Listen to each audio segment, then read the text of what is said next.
Kota Baru, seorang pengetua didakwa di Mahkamah Session. Di sini, hari ini, atas 6 pertuduhan merogol, mencabul dan melakukan seks oral terhadap pelajarnya dalam kejadian antara Januari 2018 hingga September tahun ini. Tertuduh, Mazleli Mustafa, 45, bagaimanapun mengaku tidak bersalah dan mohon dibicarakan selepas semua pertuduhan terhadapnya dibacakan di hadapan Hakim Ahmad Bazli Bahrudin. Pendakwaan dikendalikan Timbalan Pendakwa Raya, Hajarul Falena Abu Bakar manakala tertuduh diwakili Peguam, Wan Fazil Wan Omar.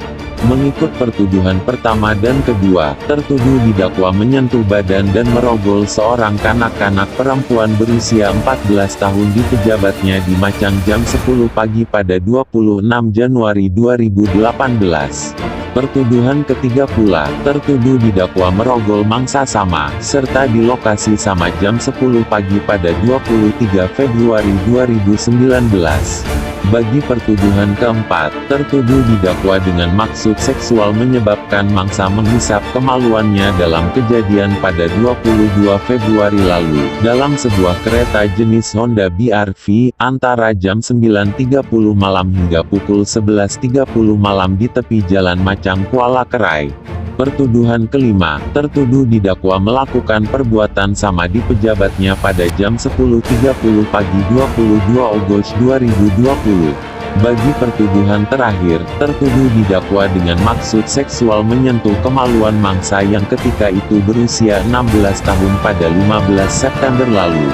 Bagi pertuduhan pertama dan keenam, tertuduh didakwa mengikut Section 14-I Akta Kesalahan Seksual terhadap Kanak-kanak 2017 dan boleh dihukum di bawah Section 14 Akta sama yang membawa hukuman penjara tidak melebihi 20 tahun dan sebat jika sabit kesalahan. Bagi pertuduhan kedua dan ketiga pula tertuduh didakwa mengikut Section 376-1 Kanun Keseksaan yang memperuntukkan hukuman penjara maksimum 20 tahun dan sebatan jika sabit kesalahan.